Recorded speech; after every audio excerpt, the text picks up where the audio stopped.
Insta360's GO series cameras have always been remarkably small, and the strong magnetic system makes it possible to put them in places and shoot from angles that other cameras can't match. They're tiny and fun, even if the video quality isn't quite as good as what you'd get from a standard action camera, until now at least. Insta360 aim to close that gap with the latest version of the GO lineup, the GO Ultra.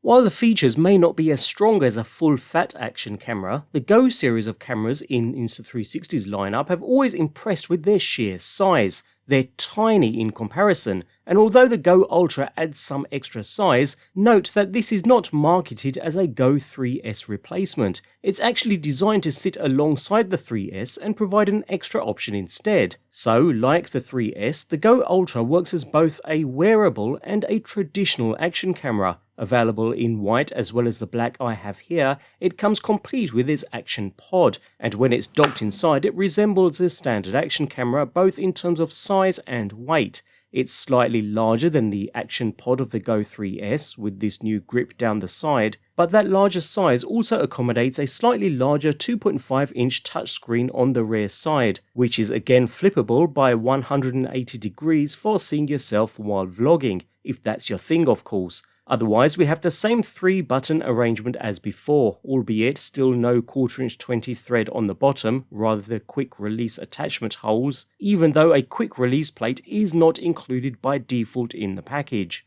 And that's my main complaint here. Not only do we have no way to mount this as a whole to any other item without purchasing an additional accessory, the mounting system isn't compatible with any other Insta360 mounting accessory either, which is a real missed opportunity, and a frustrating one at that. Anyways, the camera itself is the square piece that sits securely within the pod and is released by pressing a button on the side to unlock before pulling the camera out of its cradle. You really do need to tug the camera to release it from the pod's magnets too, which avoids unwanted drops. In its bare form, the construction is from a rigid matte plastic that seems scratch resistant and like it could take a few knocks and drops. Although the GO Ultra ditches the pill-shaped design of the GO 3S in favour of a square shape instead, we do keep that modular design, consisting of the standalone display-free camera that can be used with or without the action pod.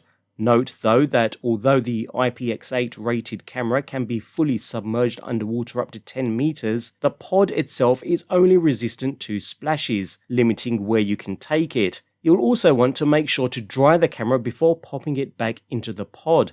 Saying that, it still feels rather rugged. The lens cover is replaceable, the operational button is recessed into the body to save from accidental presses, and other than a built-in microphone and a couple of status LEDs, there's little else to see. A nice, sleek design. Oh, and I appreciate the flat bottom surface this time round, ensuring it can stand upright on a flat surface for hands-free shooting, although otherwise it also has that magnetic base for quickly attaching to metal surfaces. Anyways, with the slightly larger size come various benefits: increased battery life, increased sensor size, and one that I was the most grateful for, the ability to insert your own storage thanks to a side door that can be unlocked in order to insert a micro SD memory card, with capacities of up to 2 TB being supported, so no more being restricted to fixed storage. Saying that, there is no internal storage whatsoever, although I'm happy to sacrifice that for card compatibility.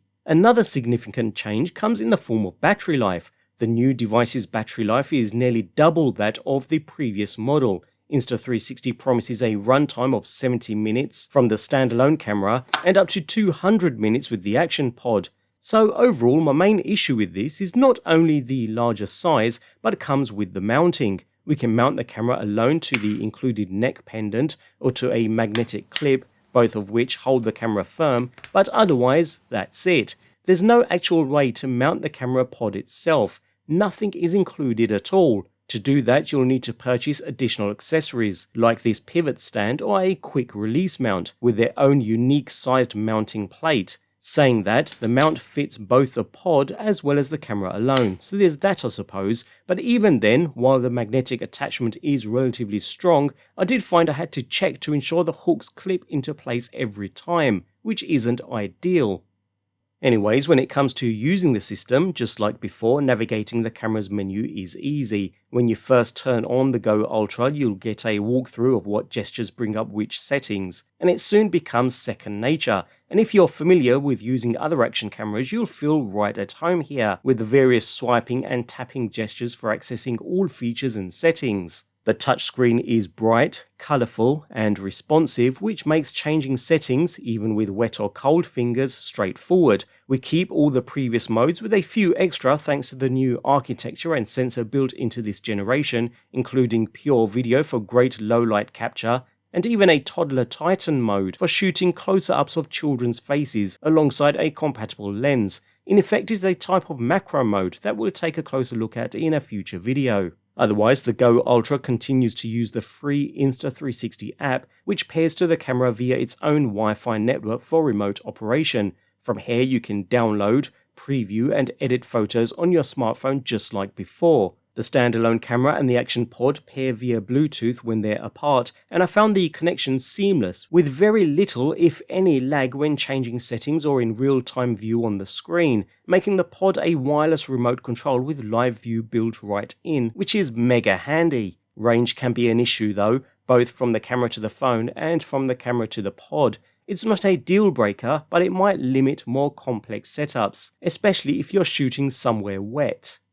So, along with the slightly larger device size, Insta360 also increased the size of the sensor in the Go Ultra, a 1/1.28 inch sensor, which is larger than the GoPro Hero 13 even, despite being in a much more compact body. It can also capture up to 4K video at 60 frames per second or 1080p at 240 for slow motion captures, plus new HDR that can be applied to clips and stills. That's slightly larger than the Go 3S, which topped out at 4K 30 and 1080p at 200. It even has a 6-axis gyroscope to measure the camera's movement and rotation, and through an algorithm, makes the video more stable and gives you a more even horizon. And all those upgrades come together to deliver excellent results across all 10 modes, even though naturally footage is sharpest and most vibrant in abundant sunshine. The camera has various presets, but even when left in its standard, videos are still colourful and have decent detail in the shadow and highlight areas,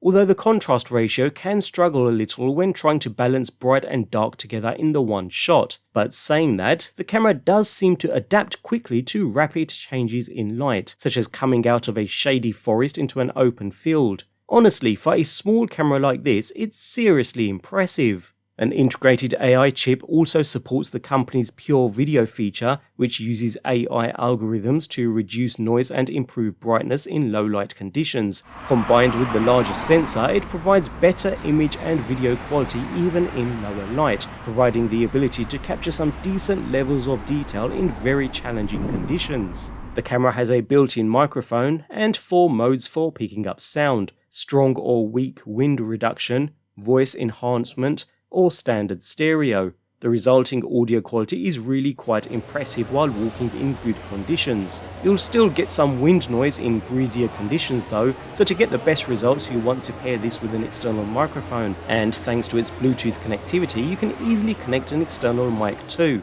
like the Insta360 Mic Air, the DJI Mic 2, or even the AirPods 4, which is a nice added touch. It's quite a breezy day today.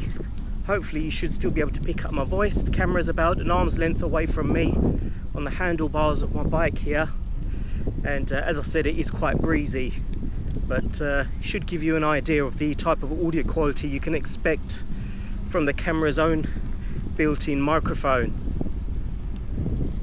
Overall, I am impressed by the quality of the Go Ultra's footage. It's in line with an action camera that's this portable, and the addition of HDR to video as well as photos, with Dolby Vision for an extra boost, delivers polished videos you can safely deliver to friends, family, and your social channels. Saying that, if I were a professional creator, I wouldn't rely on this camera to deliver all of my video needs, but it excels at what it's designed for, being small, getting places other cams can't, and remaining user-friendly for beginners, and for those who just want to capture without worrying about spending time setting up for the best shot. I do wish it was still as small as the 3S though, and the battery life is still lacking for extended shooting durations, but the Go Ultra's video is good in most areas and certainly does appear to be an improvement over the 3S in low light. With its kid and pet friendly design, I think Insta360 has found the right balance for casual creators with an active lifestyle, or particularly for those who just want to clip a camera onto themselves and capture life's precious memories.